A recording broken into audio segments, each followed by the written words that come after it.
نحمده ونصلي ونسلم على رسوله النبي الكريم وعلى آله وأصحابه أجمعين. اللهم صل على سيدنا ومولانا محمد وعلى آل سيدنا ومولانا محمد وبارك وسلم صلاة وسلاما كثيرا كثيرا. توفیق الہی اپنے مرشد پاک کی برکت سے حکیم الامت مجدد الملت حضرت تھانوی رحمۃ اللہ علیہ کے مواعظ کا سلسلہ چل رہا ہے.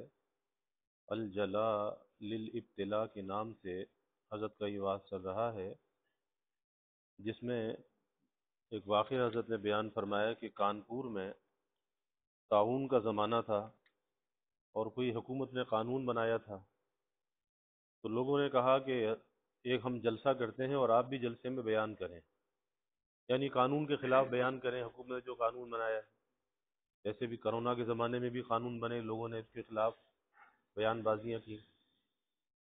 اس پر حضرت نے فرمایا کہ چلو حافظ کا دیوان جو ہے وہ کھول لیتے ہیں. تو حافظ کا جو دیوان کھولا تو وہ شعر آیا: گدائے گوشہ نشینی تو حافظہ مفروش، رموز مملکت خیش خسروان دانن.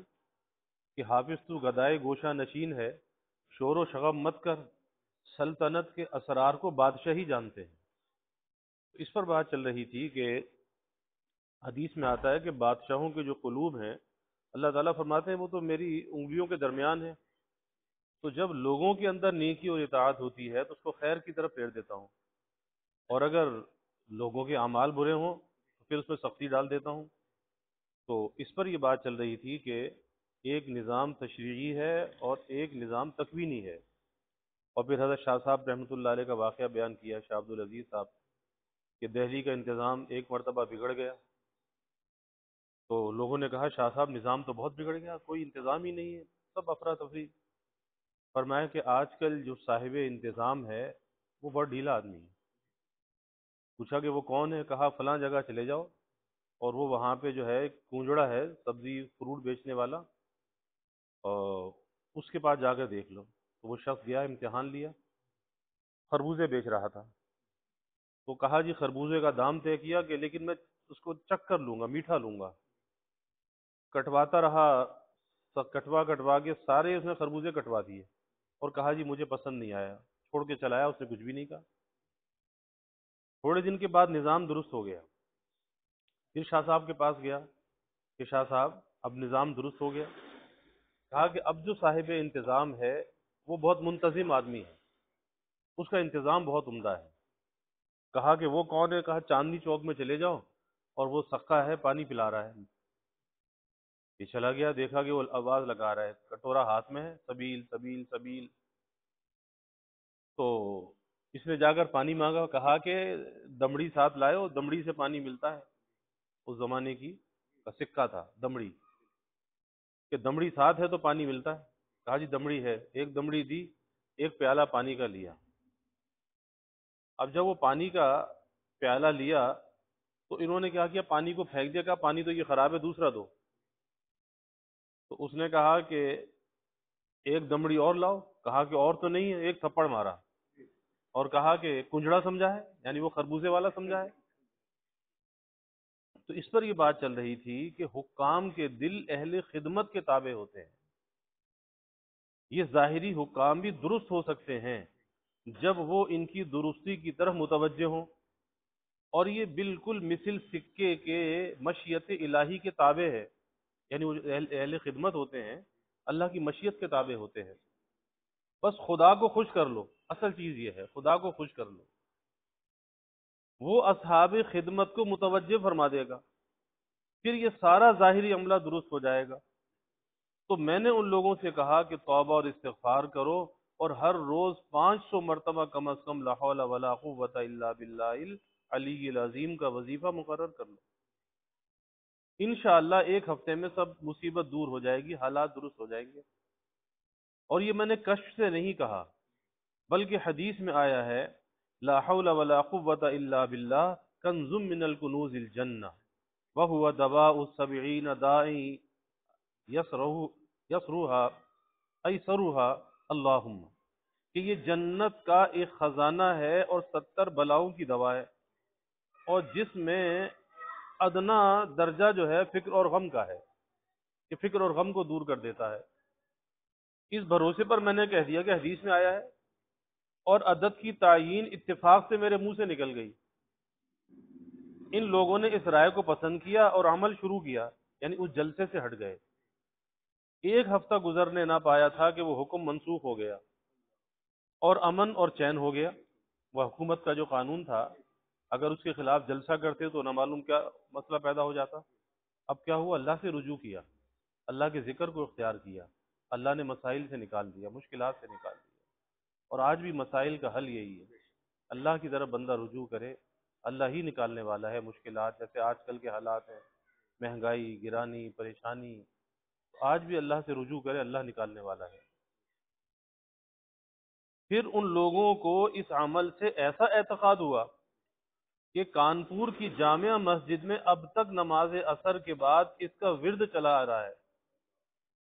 غرض مصائب سے نجات چاہتے ہو تو ایک ذات سے تعلق پیدا کر لو، ایک ذات سے تعلق پیدا کر لو۔ وہ کون ہے؟ مصلحت دید من آنس کے یاراں ہما کار بگزارن دو خم تر رہے یارے گیرن، کہ سارے جہان کی مصلحتوں کو چھوڑ کر محبوب حقیقی کی طرف متوجہ ہو جاؤ۔ یعنی انسان کی عقل کچھ اور کہتی ہے، عقل کا گھوڑا کہیں اور دوڑتا ہے، کہتے نہیں سب چھوڑ دو، اس کی طرف متوجہ ہو جاؤ۔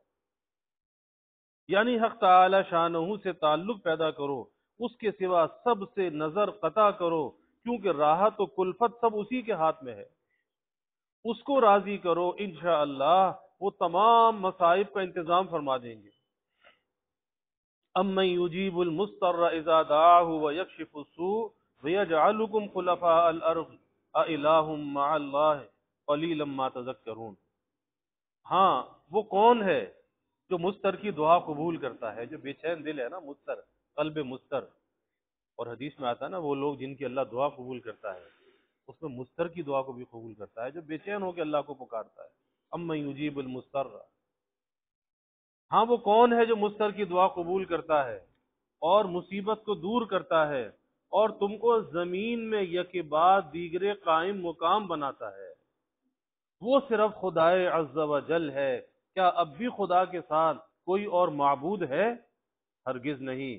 مگر پھر جو بعض لوگ خدا کی طرف نہیں جھکتے، اس کا یہ سبب نہیں کہ وہ اس مضمون کو جانتے نہیں، بلکہ وہ لوگ محض کورانہ تقلید سے خدا کے ساتھ دوسروں کو برابر کرتے ہیں۔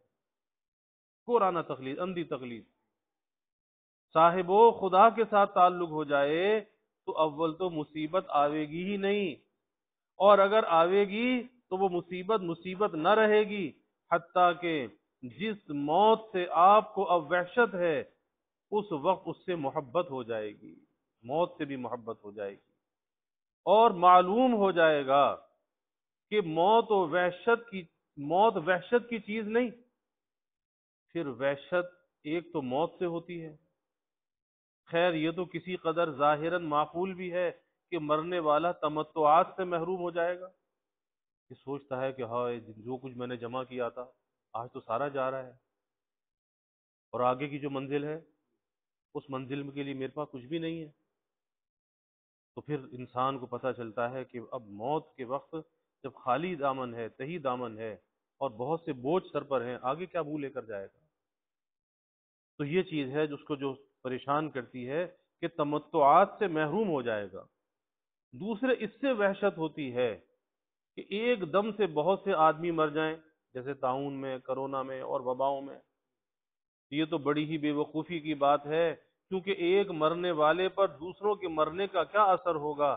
غرض اول تو خود موت ہی کوئی بری چیز نہیں، خدا کے وصال کا ذریعہ ہے، اس کے بغیر خدا سے ملنا نصیب نہیں ہو سکتا۔ پس حیرت ہے اس شخص کو فراق کی مصیبت چھوڑ کر وصال حبیب سے مشرف ہوتا ہے، اور تم یہ چاہتے ہو کہ یہ ہمارے پاس ہی رہتا۔ کہتے نا ہائے چلا گیا، ہائے چلا گیا، ارے وہ تو وصال محبوب میں چلا گیا، اور تم ہائے ہائے کر رہے ہو کہ وہ کیوں چلا گیا، کہ ہمارے پاس ہی رہتا، اسی رنج فراق میں گرفتار رہتا، یعنی دنیا کے غموم اور ہموم میں گرفتار رہتا جس میں تم گرفتار ہو۔ ہیچ ہے اگر سلامت فہم نہ ہو تو یہی ہوتا ہے، جب قید خانے میں سے کسی قیدی کو رہائی ہوتی ہے تو دوسرے قیدیوں کو رنج ہوا کرتا ہے کہ یہ کیوں چھوٹ گیا، یہ بھی ہماری طرح یہی رہتا۔ گنجا یہ چاہتا ہے کہ سارا جہان گنجا ہو جائے، مگر کوئی اس چھوٹنے والے کے دل سے پوچھے جس کو جیل سے رہائی ملی ہے، اس چھوٹنے والے کے دل سے پوچھے، واللہ جو لوگ مر گئے ہیں ان کو دوبارہ اگر دنیا میں جانے کو کہا جائے تو وہ کبھی اس کو منظور نہ کریں۔ جیسا کہ قیدی چھوٹ جانے کے بعد پھر قید خانے میں جانا خوشی کے ساتھ کبھی نہیں چاہا کرتا، دوسرے یہ کہ جب ان کو مرنا ہی ہے تو اکٹھے مرے تو کیا اور متفرق مرے تو کیا، بلکہ یہ تو اور بھی اچھا ہے کہ بہت سے ساتھ مل کر جائیں۔ مرگ امبو جشن دارد کے گروہ کا مرنا تو جشن رکھتا ہے، یہ تو حدیث میں بھی آیا ہے کہ مرنے کے بعد روحیں آپس میں جمع ہوتی ہیں، تو اچھا ہے کہ یہیں سے سب مل کر جائیں۔ لوگ سمجھتے ہیں کہ مردہ یہاں سے جا کر قبر میں اکیلا گھبراتا ہوگا، تو صاحبو یہ قبر تو لغوی ہے، ایک علامتی چیز ہے، یہ قبر تو لغوی ہے، ورنہ حقیقی قبر تو عجیب چیز ہے، یعنی عالم برزخ وہ اتنا تنگ اور چھوٹا نہیں، وہ خود ایک مستقل عالم ہے۔ حدیث سے معلوم ہوتا ہے کہ جب کوئی مرتا ہے اور اس کی روح آسمان پر جاتی ہے تو اس سے ملنے کو اس کے اعزاء اقربا دوست احباب کی روحیں آتی ہیں اور خوش ہوتی ہیں اور دنیا کی باتیں پوچھتی ہیں کہ بھئی فلاں شخص کا کیا حال ہے، وہ کیسا ہے۔ پھر ایک کہتا ہے کہ بس ابھی اس کو زیادہ بات چیت میں نہ لگاؤ، یہ تھکا ہوا آیا ہے، ابھی دنیا کے غموم اور ہموم سے آیا ہے، ابھی یہ تھکا ہوا آیا ہے۔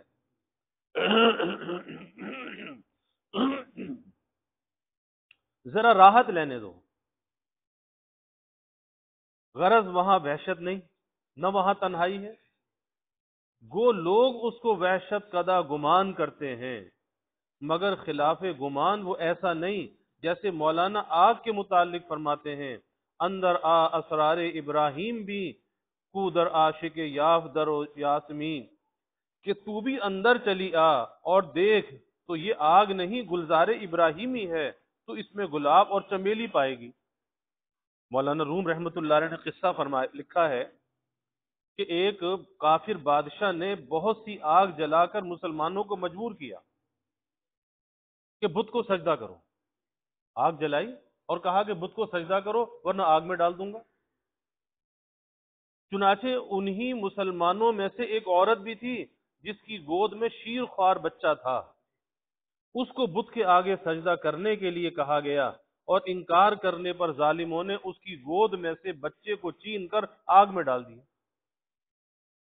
اس وقت قریب تھا کہ اس کی ماں کا قدم لڑکھڑا جائے کہ حق تعالی نے اس کی امداد کی اور بچے کو گویائی دی اور اس نے آگ سے ماں کو پکارا، اندر آ اسرار ابراہیم بھی کو در آتش یافت در و یاسمی، کہ اندر آ اور گلزار ابراہیمی دیکھ اور آگ میں گلاب و چمیلی پائے گی، یعنی اندر آ کر دیکھ یہ آگ نہیں ہے یہ گلزار ہے۔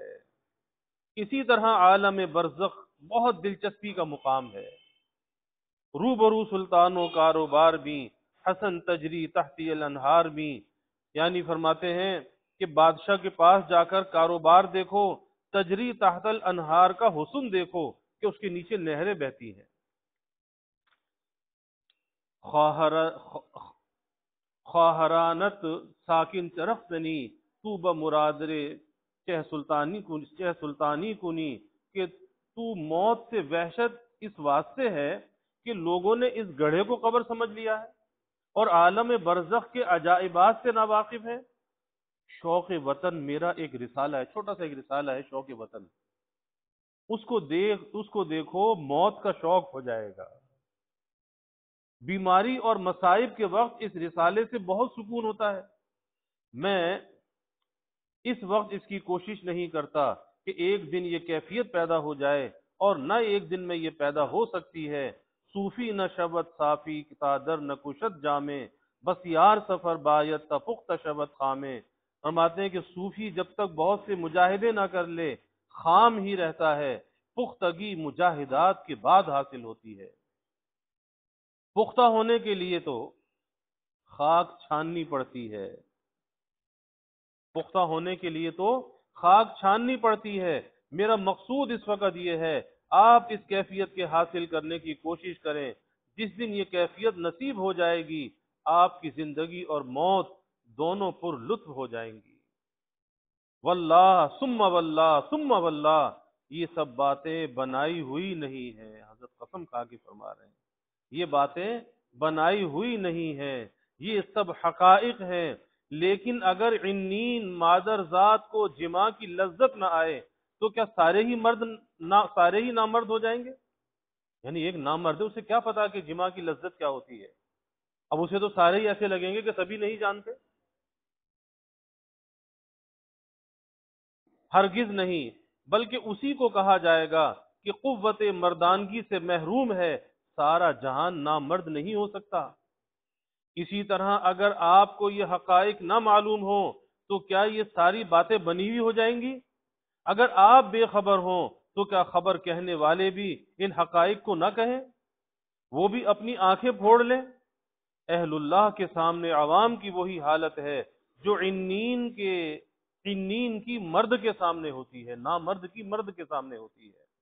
اگر نامرد کسی مرد کے سامنے لذت جماع کا انکار کرنے لگے تو اس کو جوش نہ آئے گا، برا نہ مانے گا، بلکہ اس کے حال پر اسے ترس آئے گا کہ یہ غریب اس لذت سے کیسا بے خبر ہے۔ اسی طرح اہل اللہ کے علوم کو اگر کوئی ناسمجھ بنی ہوئی باتیں کہنے لگے تو وہ اس سے برا نہیں مانتے، اور اس کی مثال تو کیمیا گر جیسی ہے۔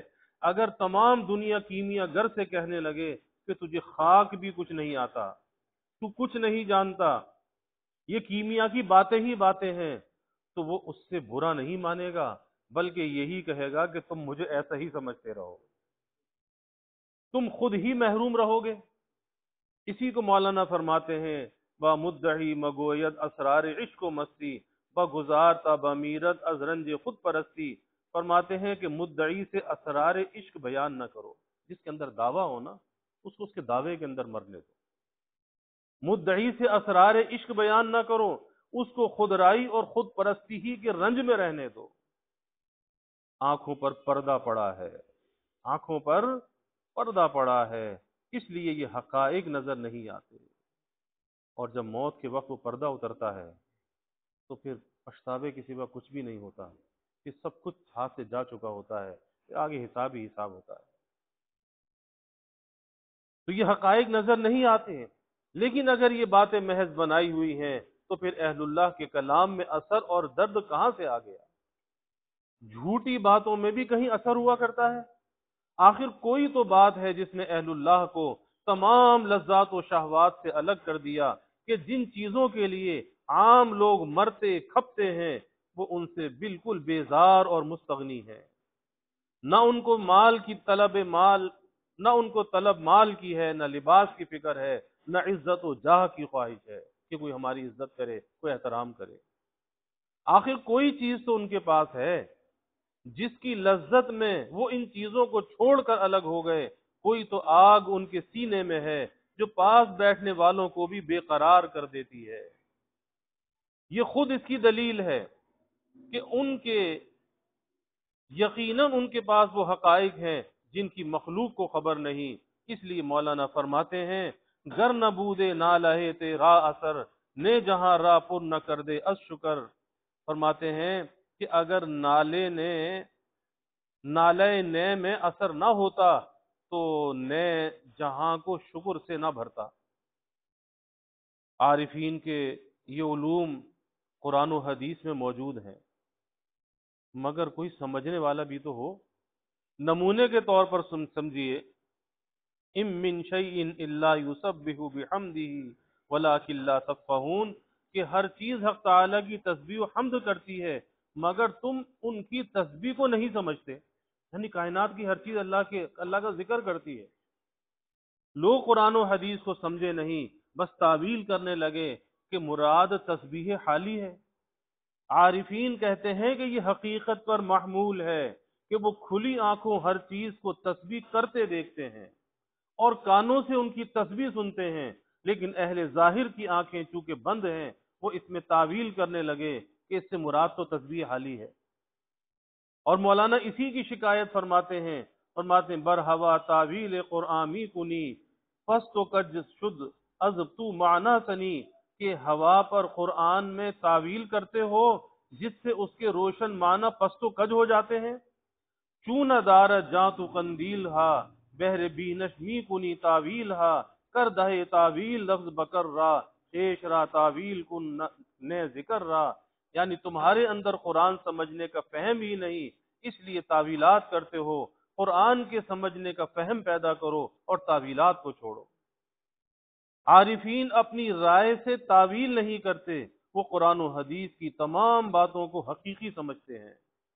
ان کا تو مذہب یہ ہے فکر خود ورائے خود در عالم رندی نیس کفر است در ای مذہب خود بینی و خود رائی، کہ اپنی راہ و فکر کو راہ سلوک میں کچھ دخل نہیں ہے. یعنی اپنی رائے کو دخل مت دو، کہ اللہ تک پہنچنے کا جو راستہ ہے اس میں رائے کو دخل سے دینے سے کام نہیں چلتا. تو اپنی رائے و فکر کو راہ سلوک میں کچھ دخل نہیں ہے. اس طریق میں خود بینی اور خود رائی کفر ہے. اگر آنکھیں ہوں تو سارا جہاں ذکر اللہ سے پر نظر آتا ہے.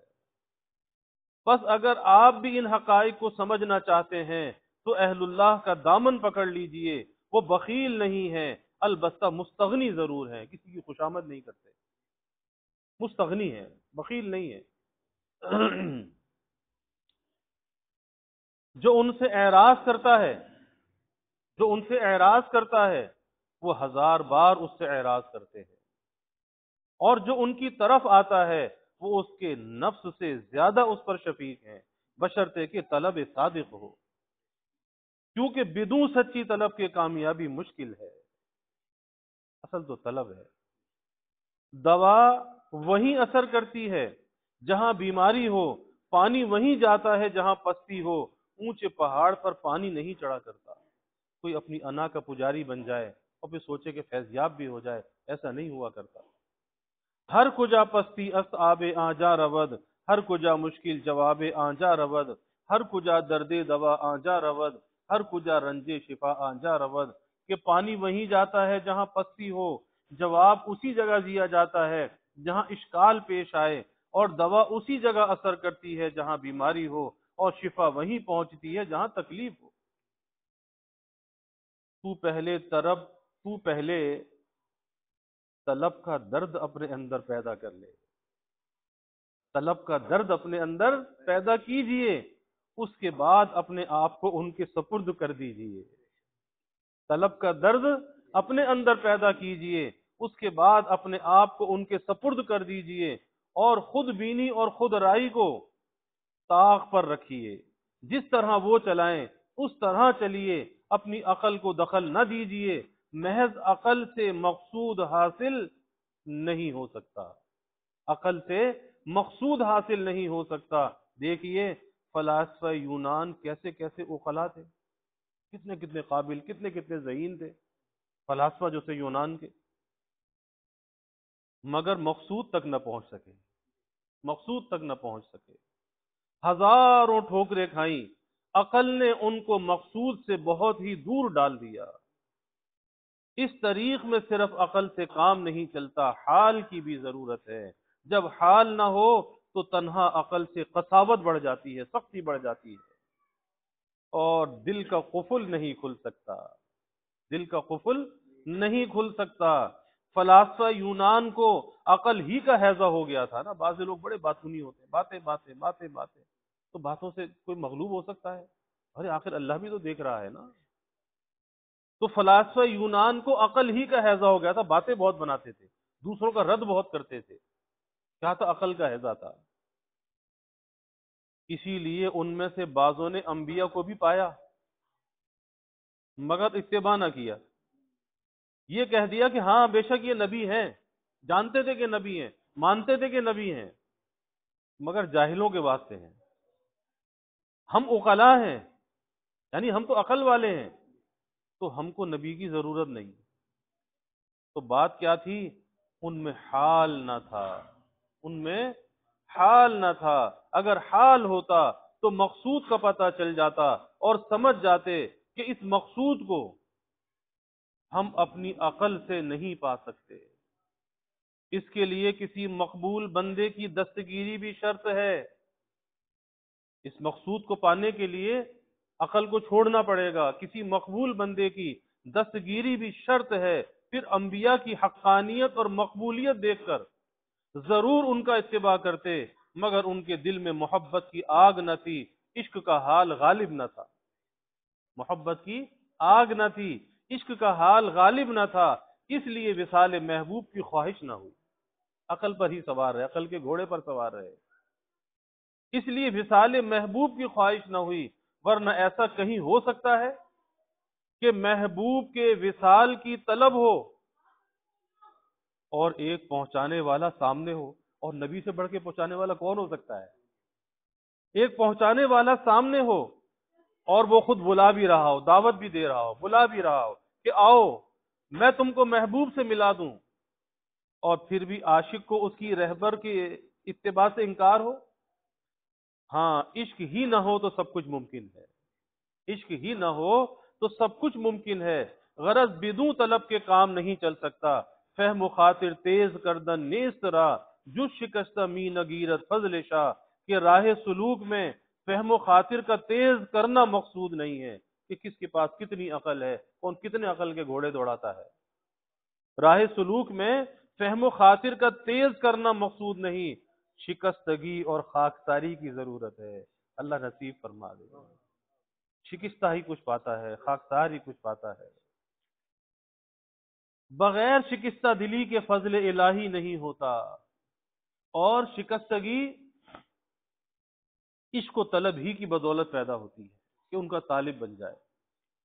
اگر شکستگی پیدا ہو جائے تو مطلوب بہت نزدیک ہے. شکستگی سے، انا سے نہیں، میں سے نہیں، بڑائی سے نہیں، عقل کے گھوڑے پر سوار ہو کر نہیں. اگر شکستگی پیدا ہو جائے تو مطلوب بہت نزدیک ہے. حدیث میں ہے انا عند المنکسرۃ قلوبہم، کہ میں دل شکستہ لوگوں کے پاس ہوں، میں دل شکستہ لوگوں کے پاس ہوں. اس لیے اگر وصال محبوب کی تمنا ہے تو اول یہ شکستگی پیدا کیجئے. اور یہ شکستگی شکستہ دل لوگوں کے پاس بیٹھنے سے پیدا ہوتی ہے، ان کی صحبت میں آنے سے پیدا ہوتی ہے. یہ دنیا داروں کے پاس بیٹھ کے نہیں ہوتی، وہاں تو دل سخت ہو جاتے ہیں، دنیا داری کے قصے ہوتے ہیں. تو اگر وصال محبوب کی تمنا ہے تو اول یہ شکستگی پیدا کیجئے، پھر کسی کے ہاتھ میں اپنے آپ کو سپرد کر دیجئے. بتلائیے آخر صحابہ کس چیز سے راہ پر لگے ہیں؟ اسی سپرد کر دینے سے. انہوں نے حضور صلی اللہ علیہ وسلم کے ہاتھ میں اپنے کو سپرد کر دیا تھا، اسی سے ان کا کام بن گیا. علم عقل سے ان کا کام نہیں بنا. چنانچہ بعض متاخرین فقہ وغیرہ میں صحابہ سے بہت آگے ہیں، مگر کیا وہ اس سے صحابہ پر فوق ہو گئے؟ ہرگز نہیں. صحابہ میں ایک ایسی بات ہے جو کسی امتی کو نصیب نہیں، اور وہ یہ کہ انہوں نے حضور صلی اللہ علیہ وسلم کو دیکھا اور حضور صلی اللہ علیہ وسلم کے ہاتھ میں اپنے آپ کو سپرد کیا. پھر حضور صلی اللہ علیہ وسلم کی برکت سے وہ وہاں پہنچے جہاں 1000 برس کے مجاہدوں سے بھی کوئی نہیں پہنچ سکتا. اور سپردگی بھی ایسی کامل تھی کہ ایک بار ابی بن کعب رضی اللہ عنہ کو حضور صلی اللہ علیہ وسلم نے پکارا. وہ نماز پڑھ رہے تھے اس لیے نہ بولے. نماز سے فارغ ہو کر حضور صلی اللہ علیہ وسلم کی خدمت میں حاضر ہوئے، اپنا عذر بیان کیا کہ میں نماز میں تھا. آپ نے فرمایا الم تسمع قول اللہ تعالی استجیبوا للہ وللرسول اذا دعاکم لما یحییکم. کیا تم نے حق تعالی کا ارشاد نہیں سنا کہ جب رسول صلی اللہ علیہ وسلم تم کو پکاریں فوراً جواب دو؟ تو صحابہ کے ذمے نماز میں بھی حضور صلی اللہ علیہ وسلم کو جواب دینا ضروری تھا۔ آگے اس میں علماء کا اختلاف ہے کہ حضور صلی اللہ علیہ وسلم کا جواب دینے سے نماز فاسد ہو جاتی تھی یا نہیں۔ بعضوں نے کہا ہوتی تھی، بعضوں نے کہا کہ نہیں ہوتی تھی۔ اللہ تعالیٰ فہم دین عطا۔